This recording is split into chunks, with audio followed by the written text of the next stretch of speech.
বললেন এসআইআর নিয়ে কোনো ভয় নেই। আহ, প্রত্যেকটা স্টেজে দেখছি আপনি কবর দেখাচ্ছেন।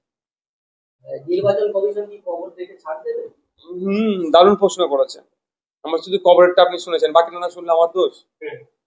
আমি বাকিটা বলেছি। আপনি মিনস আপনাকে যারা মানে এগুচ্ছে, আমার যারা সমালোচক, যেমন একটা কথা বলি, আমরা আজকেও বলছি এসআইআর নিয়ে আতঙ্কিত হবেন না। আতঙ্কিত হলে আপনার লাভটা কি? আতঙ্কিত হলে আপনার এসআইআর আপনার নাম থেকে যাবে? বলুন আমাকে উত্তর, মানে জানতে চাইছি আমি দর্শক বন্ধুদের কাছ থেকেও। আমি একটা কথা বলি, গ্রামে বাঘ ঢুকেছে, পাড়াতে বাঘ ঢুকেছে, আতঙ্কিত হয়ে যদি ঘরের মধ্যে ঢুকে দরজা দিয়ে দেন, বাঘ কি ঘুরে ঘাড়ে চলে যাবে মনে হয়? এ তো যাওয়ার বাঘ নয়, একে তো ডেকে নিয়ে আসা হয়েছে আপনাকে ভয় দেখানোর জন্যে। এই এসআইআরটাকে নিয়ে তো বিজেপি আপনাকে ভয় দেখাবে, তৃণমূল এই ভয়ের ফায়দাটা নেবার জন্যই তো করেছে।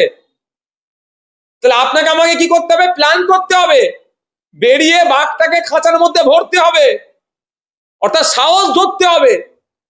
কদিন আগে দেখলেন না এসআইআর এর জন্য একজন স্ট্রোক করে না কি করে মারা গিয়েছে? আতঙ্কিত হয়েছে বলে। আর আমি আতঙ্ক মুক্ত হওয়ার কথা বলছি। কাগজের লড়াই কাগজে হবে। আমি দুটো কথা বলি, একটা কথা হচ্ছে আপনি ভয় পাবেন কেন? আপনার দাদুর বাড়ি কি বাংলাদেশে? আপনার দাদুর বাড়ি কি পাকিস্তানে? আপনার দাদুর বাড়ি কি আফগানিস্তানে? আপনার দাদুর বাড়ি কি চীনে যে আপনি ভয় পাবেন? সবার দাদুর খবর তো আমাদের ইন্ডিয়াতে। আমি এটা জাস্ট বোঝানোর জন্য, একটা ভয়টা কাটানোর জন্য। তারপরে বলছি, আপনি যে জায়গায় বসবাস করছেন সেই জায়গাটা কার? আপনার ম্যাক্সিমাম আমরা আমার দাদুর জায়গায় বসবাস করছি।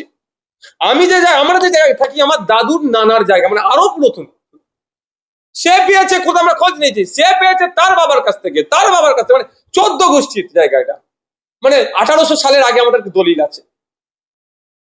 আপনার দাদুর জায়গায় যদি আপনি বসবাস করেন, দেখবেন 1947 সালের আগের দলিল আপনাদের বাড়িতে আছে, 31-32 সালের দলিল আছে। তাহলে আপনি ভয় খাবেন কেন? আপনাকে ভয় খাওয়ানো হচ্ছে, আর এই ভয় আপনি খাবেন না, আপনাকে আতঙ্কিত করা হচ্ছে। আতঙ্কিত হবেন না এ কথা আমি বলছি।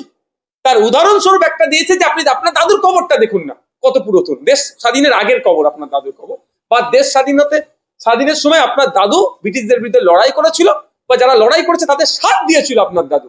ভয় পাবেন আপনি কেন?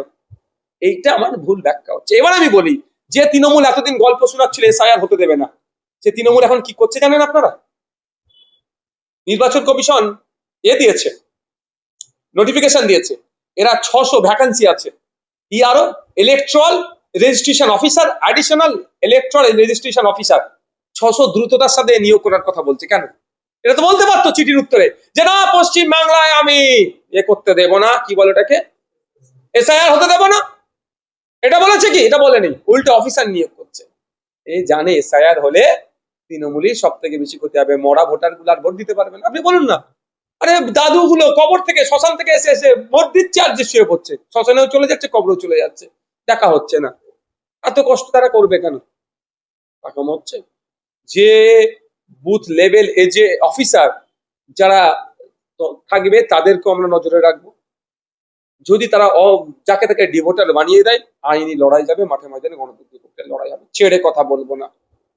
যেমন প্রয়োজনে ইসিআই কে আমাদের সহযোগিতা চাইলে বলবো এটা মৃত ভোটার, ওইটা ধরিয়ে দেবো।